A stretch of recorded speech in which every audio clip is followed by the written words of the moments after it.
मंदाकिनी शिक्षालय में आप सभी का स्वागत है। हिंदी साहित्य का दूसरा इतिहास डॉक्टर बच्चन सिंह की पुस्तक से आधुनिक काल से शुरुआत किए हैं, जिसमें आज निबंध के बारे में जानेंगे। और तो आइए शुरुआत करते हैं।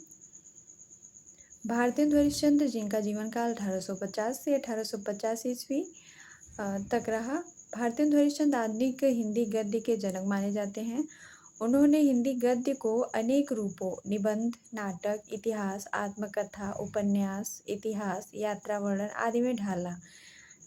इसके पूर्व इन विधाओं का आविर्भाव नहीं हो पाया था, यानी कि निबंध, नाटक, इतिहास, आत्मकथा, उपन्यास, इतिहास, यात्रा, वृत्तांत, ये सब भारतेंदु युग से स्टार्ट होते हैं।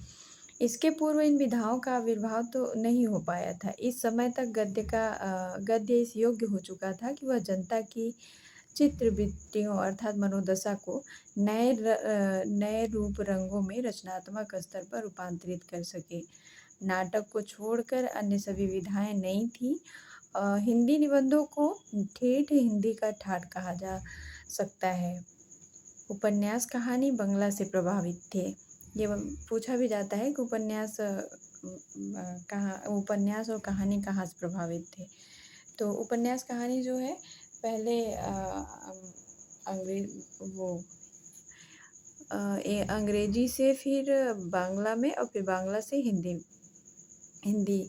में आया। कविता नाटक की परंपरा काफ़ी लंबी थी, पर निबंध तो इस माटी की नई उपज थे। इनमें हिंदी भाषा भाषी लोगों की माटी की गंध, स्वच्छंदता और यथार्थ के दर्शन होते हैं। भारतेंदु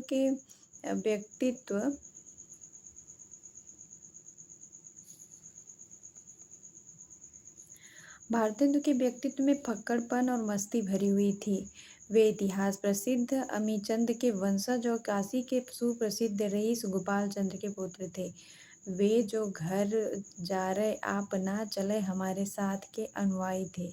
यदि अमीचंद ने अंग्रेज उपनिवेशवाद को स्थापित करने में सहायता पहुंचाई थी, तो भारतेंदु ने उस उपनिवेशवाद के विरुद्ध वैचारिक जमीन तैयार की। वे अपनी छोटी सी जिंदगी में अमीचंद के कुकृत्यों का प्रायश्चित करते रहे। यदि एक ओर उनमें अभिजात्य का संस्कार था, तो दूसरी ओर उसे फेंककर जनता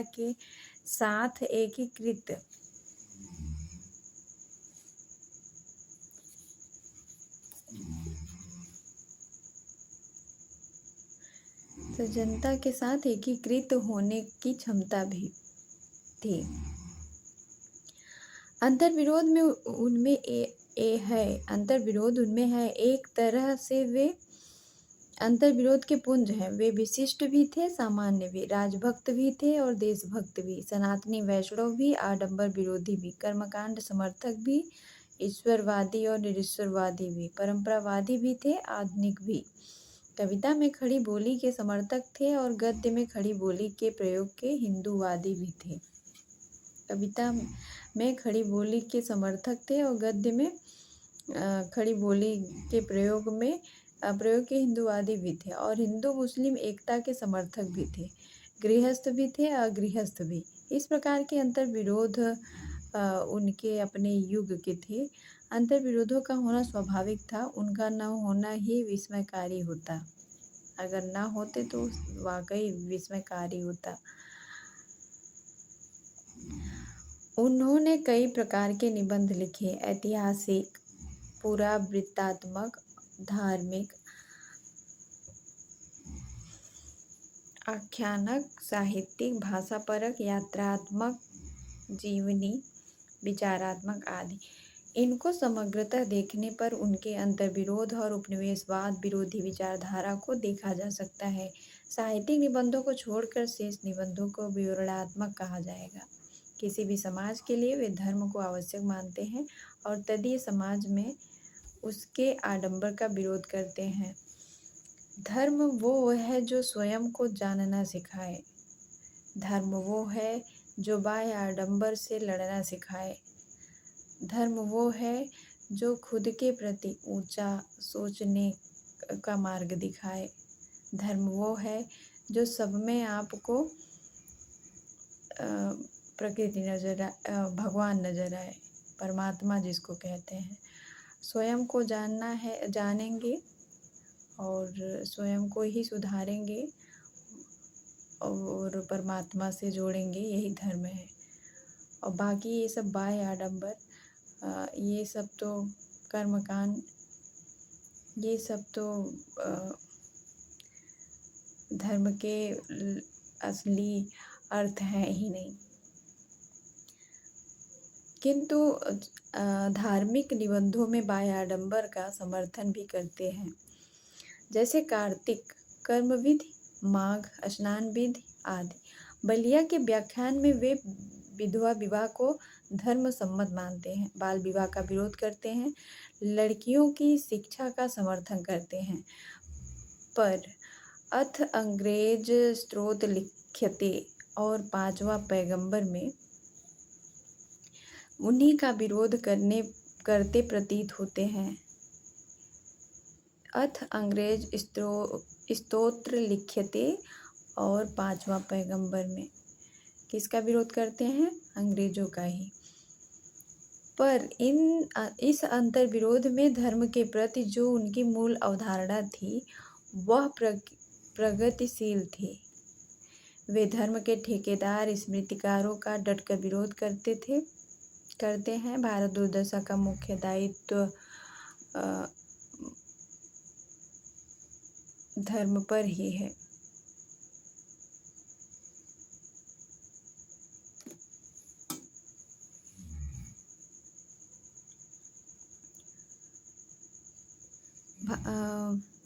सत्यानाशी फौज की हरावल में धर्म के अनेक अंग अस्पृश्यता, जाति भेद, विधवा विवाह निषेध, विदेश यात्रा की मनाही आदि सम्मिलित है।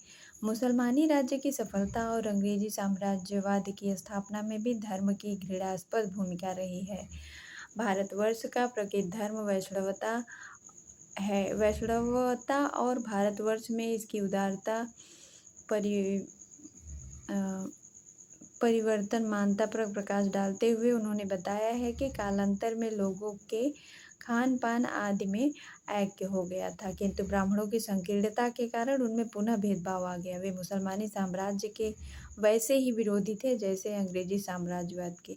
बादशाह दर्पण में उन्होंने लिखा है, बागबा आया गुलिस्ता में कि सैयद आया, जो कोई आया मेरी जान को जल्लाद आया, ये पूछता भी है। बागबा आया गुलिस्ता में कि सैयद आया, जो कोई आया मेरी जान का जल्लाद आया। आगे वे लिखते हैं कि मुसलमानी राज्य हैजे का रोग है, अंग्रेज छई का।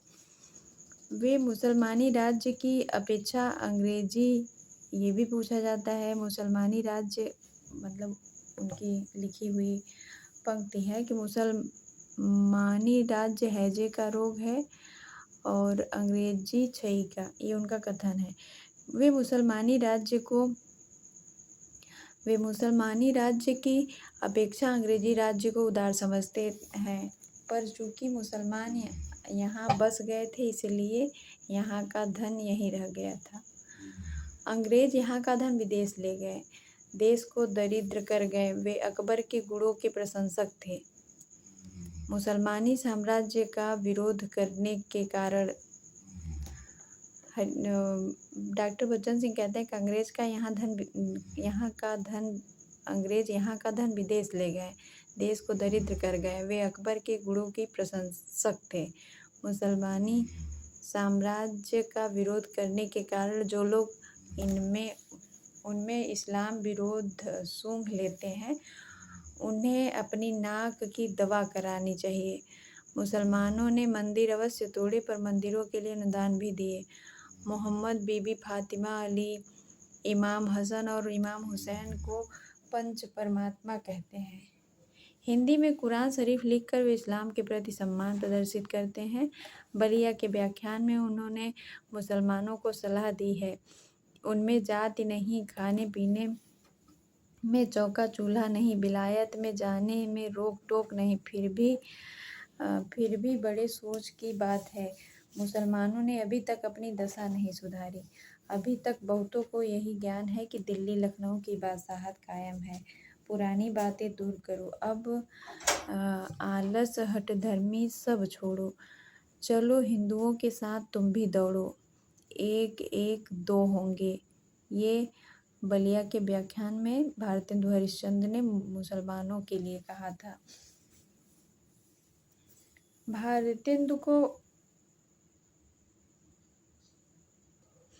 भारतेंदु को ज्ञात था कि इस एका के अभाव में अंग्रेजी उपनिवेश समाप्त नहीं होगा। सबसे बड़ा अंतर्विरोध राजभक्ति और देशभक्ति का था।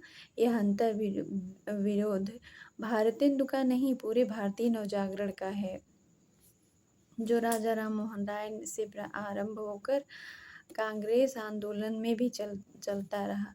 उन्होंने महारानी Victoria, Duke of Edinburgh, Prince of Wales, Ripon Mayo आदि की प्रणतिपूर्वक प्रशंसा की है। लॉर्ड रिपन को वे कर्ण युधिष्ठिर कहते हैं। किन्हीं अर्थों में वे अंग्रेज राज्य को वरदान समझते हैं, पर अंग्रेजों की शोषण नीति का उन्होंने अनेक स्थलों पर विरोध किया है। वे यह भी कहते हैं कि जिस प्रकार अमेरिका उपनिवेशित होकर स्वाधीन हुआ, वैसे ही भारतवर्ष भी स्वाधीनता लाभ कर सकता है। मुसलमानी राजाओं नवाबों के धार्मिक अत्याचारों से अंग्रेजों द्वारा मुक्ति पाने के कारण हिंदू जात ने राहत की सांस ली थी, इसमें संदेह नहीं है।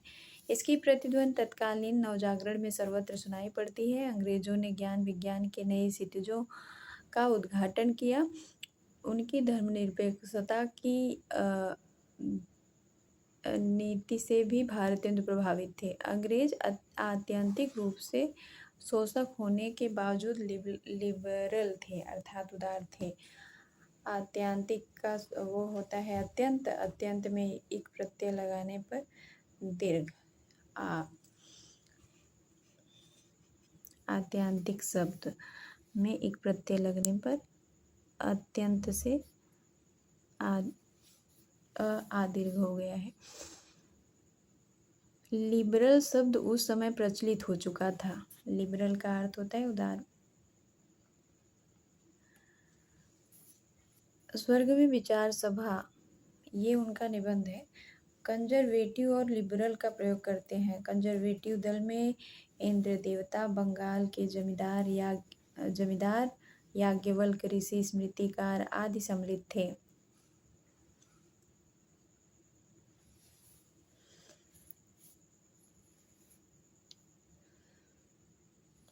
लिबरल दल में हिंदू, मुसलमान, ईसाई सब लोग शामिल थे। दयानंद सरस्वती और केशव चंद्र सेन ने भी इस दल में थे।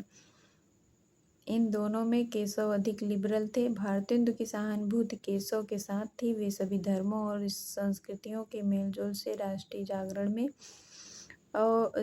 जागरण और एकता पैदा करना चाहते थे। स्वदेशी के प्रयोग पर उन्होंने काफ़ी बल दिया, पर इसके पहले बंगाल में स्वदेशी के पक्ष में बहुत कुछ लिखा जा चुका था। अपनी भाषा के प्रति उन्हें विशेष प्रेम था। उन्होंने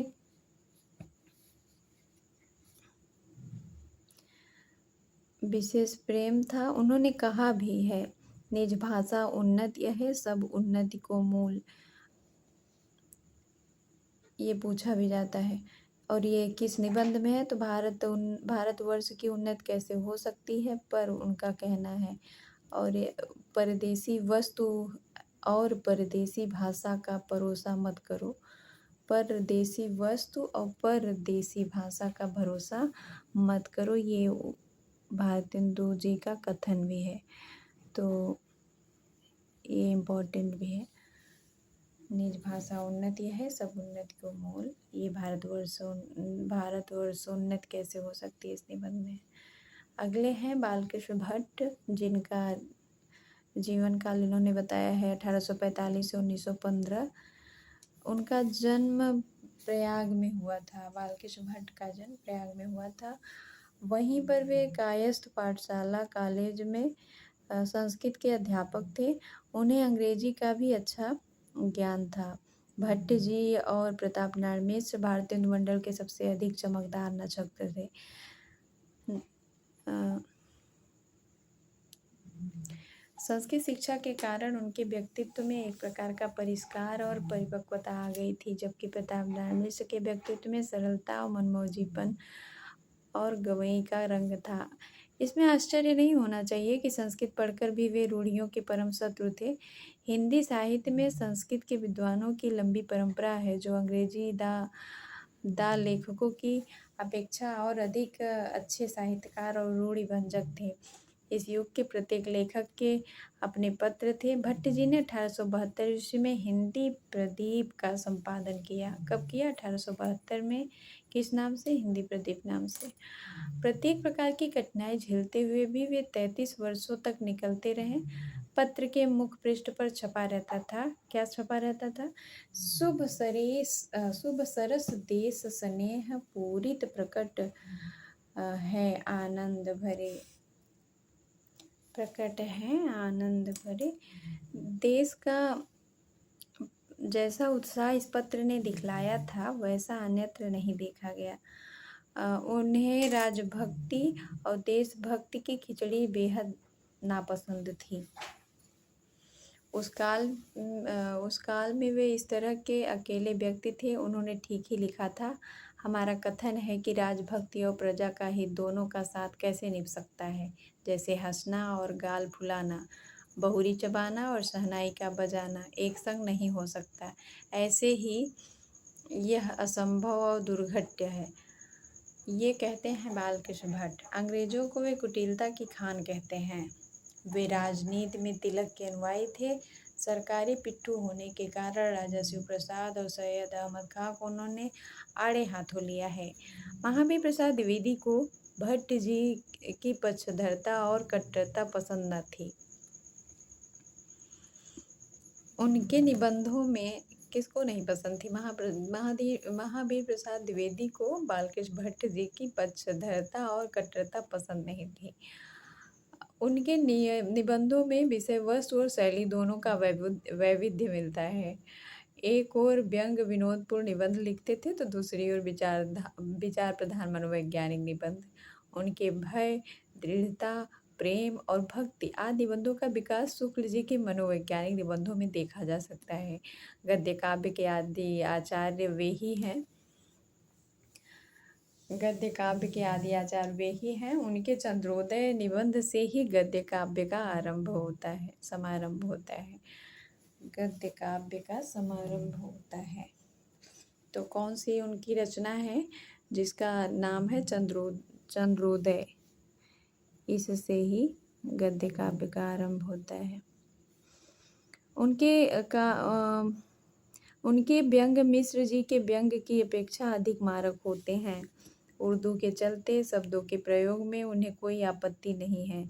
यथास्थान वे फीलिंग, परसेप्शन आदि अंग्रेजी के शब्दों को भी कोष्ठ में रख देते हैं, पर उनकी भाषा पूर्वीपन से मुक्त नहीं है।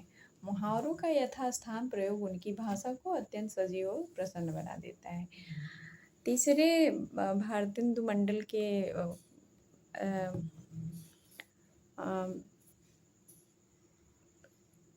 या कहें कि मनोविनोद करने वाले रचनाकार प्रताप नारायण मिश्र हैं, जिनका जीवन काल 1856 से और 1894 ईस्वी तक रहा। मिश्र जी न तो भारतेंदु की ही तरह भी जात कुल में पैदा हुए थे और न भट्ट जी की भांति उन पर संस्कृत साहित्य का संस्कार था। वे उन्नाव के गांव से आकर कानपुर बस गए थे। उनमें गांव की सरलता और मस्ती थी। वे पूरे तौर पर स्वच्छंद थे। भारतेंदु के प्रति उनके मन में अत्यधिक आदर था। वे ब्राह्मण होकर भी भारतेंदु को प्रणाम करते थे। महावीर प्रसाद द्विवेदी जैसे ब्राह्मणों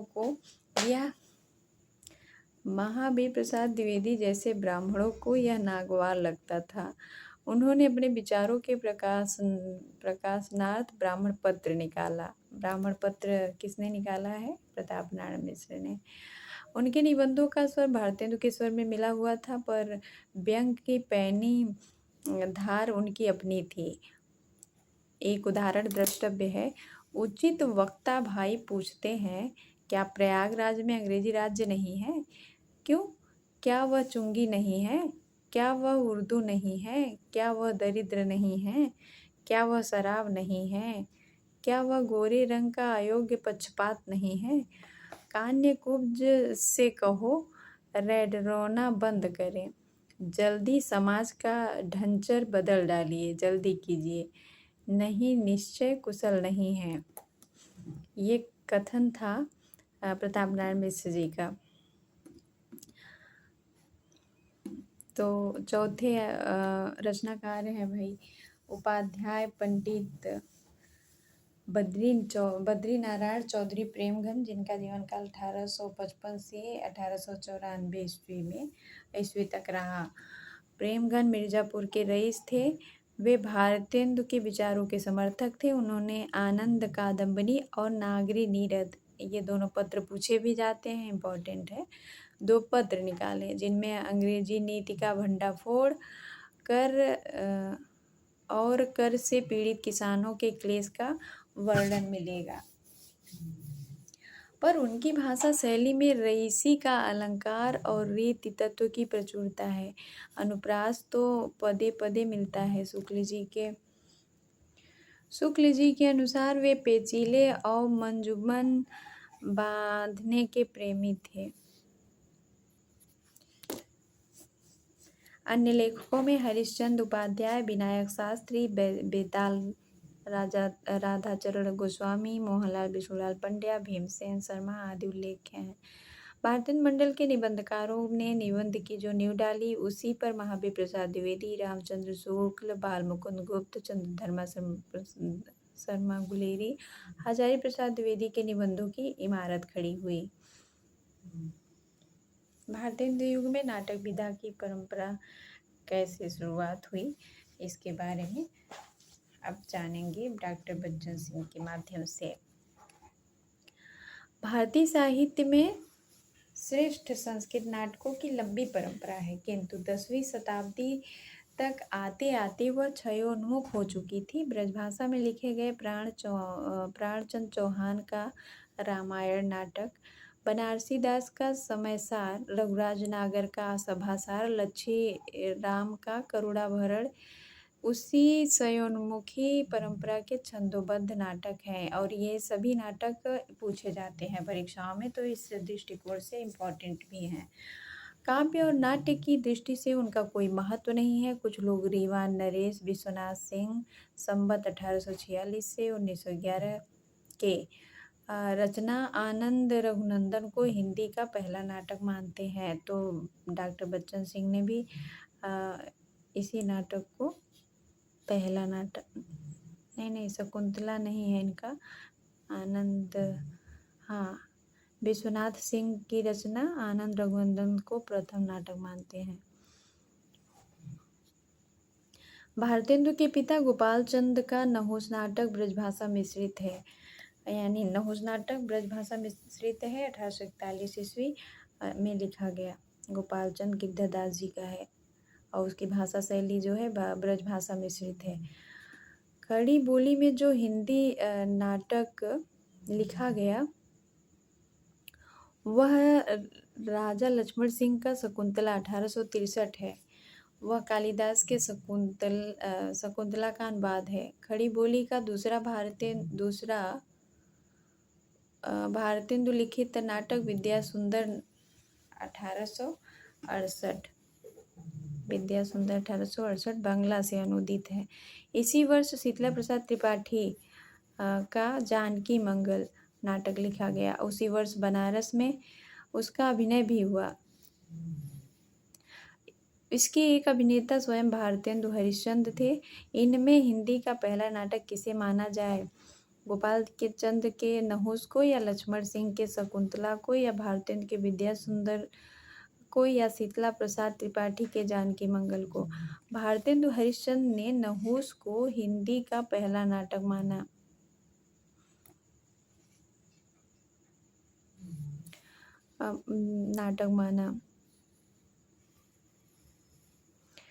उनका कहना है कि विशुद्ध नाटक रीति से पात्र प्रवेश आदि नियम रक्षण द्वारा भाषा का प्रथम नाटक मेरे पिता पूज्य चरण कविवर गिरिधर दास, वास्तविक नाम उनका गोपाल चंद का है। उन्होंने कालचक्र में नहुस को हिंदी का प्रथम और शकुंतला को द्वितीय और विद्या सुंदर को तृतीय नाटक कहा है। भारतेंदु के ठीक पहले का साहित्य समाज से कटा हुआ सामंत वर्ग के विलास और वैभव में